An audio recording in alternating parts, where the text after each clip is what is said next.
అందరికీ నమస్కారం. Welcome to crazy Anu channel. Please subscribe the channel.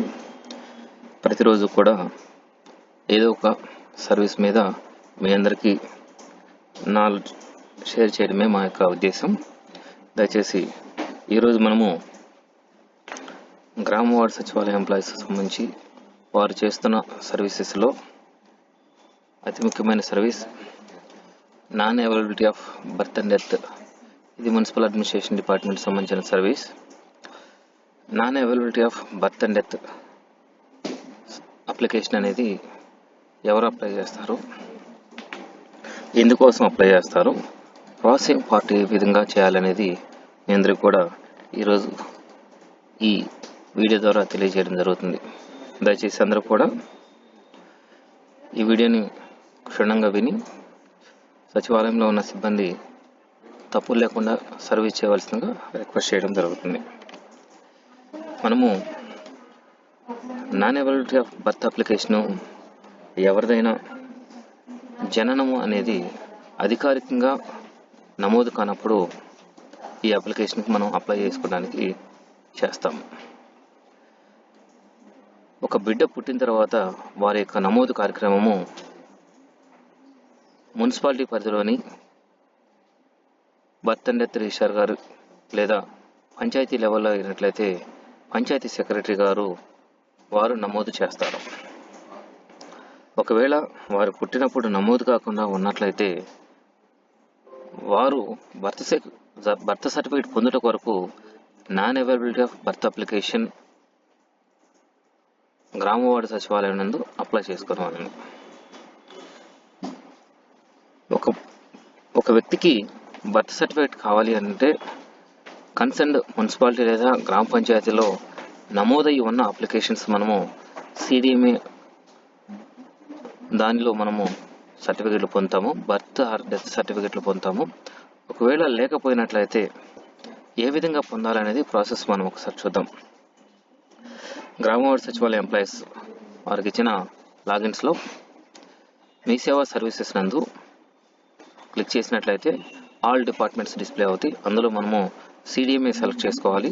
సిడిఎంఏలో చూసినట్లయితే మనకి టోటల్గా ఇక్కడ 6 సర్వీసులు చూపిస్తున్నాయి. దానిలో non availability of berth application click చేయాలి.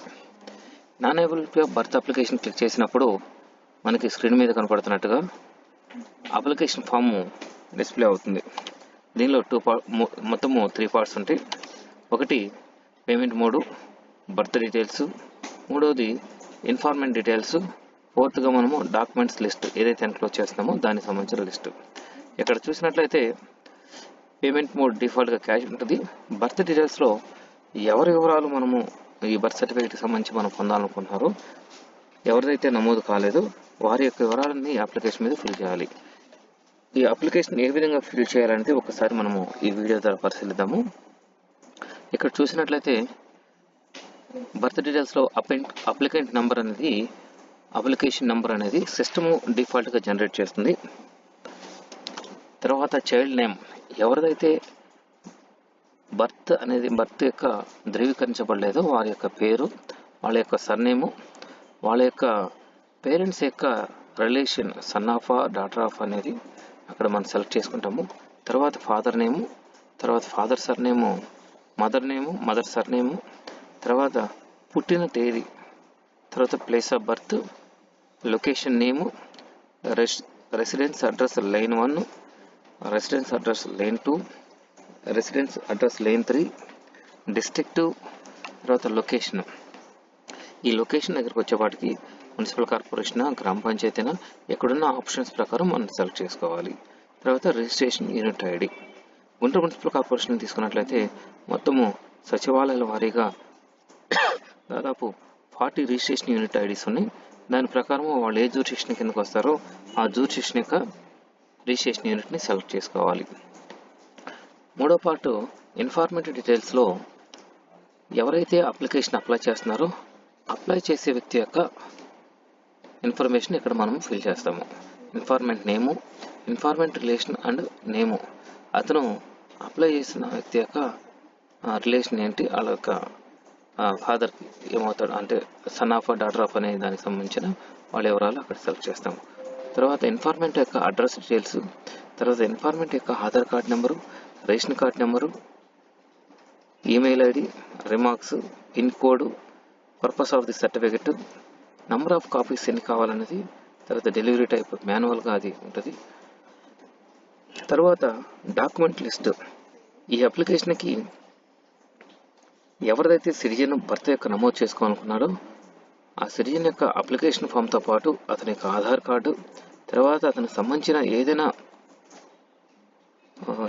10th క్లాస్ స్టడీ సర్టిఫికేట్ కానివ్వండి, లేదా ఏదైనా స్కూల్ సర్టిఫికేట్ కానివ్వండి, టీసీ కానీ, మార్క్ లిస్ట్ కానీ, ఏదైనా ప్రూఫ్లు ఉన్నట్లయితే భర్తకు సంబంధించి ఆ ప్రూఫ్లను ఇక్కడ ఎన్క్లోజ్ చేసి మనము అఫిడవిట్ చేయించి, నాన్ జ్యుడిషియల్ స్టాంప్ పేపర్ మీద అఫిడవిట్ చేయించి ఈ అప్లికేషన్ మనము స్కాన్ చేసి వీటన్నిటిని కూడా బ్రౌజ్ చేసి అప్లోడ్ చేస్తాం. దాని తర్వాత షో పేమెంట్ క్లిక్ చేసినట్లయితే డిపెండ్స్ అపాన్ ది ఇయర్స్ని బట్టి, పుట్టిన తేదీకి సంబంధించిన ఇయర్స్ని బట్టి ఇక్కడ మనకి పేమెంట్ అమౌంట్ అనేది చూపిస్తుంది. దాని ప్రకారం మనము పేమెంట్ కలెక్ట్ చేసుకుని సబ్మిట్ చేస్తే ట్రాన్సాక్షన్ ఐడి రిసిప్ట్ జనరేట్ అవుతుంది. దీని తర్వాత ఆ రిక్వెస్ట్ అనేది అర్బన్ పరిధిలో అయినట్లయితే కన్సర్న్ మున్సిపల్ ఆఫీస్కి వెళుతుంది.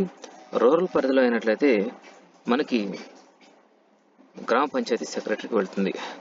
దయచేసి అందరూ కూడా గుర్తుపెట్టుకోండి, మీరందరూ కూడా మున్సిపల్ పరిధిలో మాత్రమే చేయండి. గ్రామ పరిధిలో అయినట్లయితే ప్రజెంట్ అందరూ కూడా సిఆర్ఎస్ పోర్టల్ని యూటిలైజ్ చేసుకుని బర్త్ అండ్ డెత్ సంబంధించిన నాన్ అవైలబిలిటీ అనేది ఇవ్వడం జరుగుతుంది. Civil register service portal central government వాళ్ళు ఇచ్చిన పోర్టల్ కాబట్టి ప్రస్తుతము బర్త్ అండ్ డెత్ నమోదు కార్యక్రమం అనేది సిఆర్ఎస్ పోర్టల్లో జరుగుతుంది. కాబట్టి మున్సిపాలిటీలో ఒకవేళ మీరు మున్సిపాలిటీ సెలెక్ట్ చేసుకుని నాన్ అవైలబిలిటీకి అప్లై చేయాలనుకున్నప్పుడు 1/11/2015కు ముందున్న బర్త్ అండ్ డెత్కి సంబంధించిన డీటెయిల్స్ మాత్రమే మీరు ఈ పోర్టల్ ద్వారా చేయాలి. దాని తర్వాత మీకు ఏదైనా నాన్ అవైలబిలిటీ కావాలనుకున్నట్లయితే మీ జ్యూరిస్డిక్షన్లో ఉన్న మున్సిపల్ ఆఫీస్కి వెళ్ళి వారిని సంప్రదించి దాని ప్రాసెస్ ప్రకారము సిఆర్ఎస్ పోర్టల్లో ఏ విధంగా చేయాలనేది తెలుసుకుని చేయవలసిందిగా రిక్వెస్ట్ చేస్తాం. మనము గ్రామవార్డు సచివాలయం ద్వారా non availability of berth application ఇవ్వాలి అనుకుంటే 1/11/2015కు ముందున్న వాళ్ళకి మాత్రమే ఈ సర్వీస్ ఇవ్వడం జరుగుతుంది. దయచేసి మీకు ఏదైనా దీనిలో ఇంకా డౌట్స్ ఉన్నట్లయితే మీరు మీ జ్యూరిస్డిక్షన్ సంబంధించిన మున్సిపల్ ఆఫీసులో బర్త్ అండ్ డెత్ సెక్షన్కి వెళ్ళి క్లారిటీ తెలుసుకొని మీరు మీకు సంబంధించిన సర్వీస్కి అప్లై చేసుకోవాల్సిందిగా కోరడమైనది. దయచేసి ఇంకా ఎవరికైనా దీని మీద సందేహాలు ఉన్నట్లయితే మీరు ఈ సందేహాల కొరకు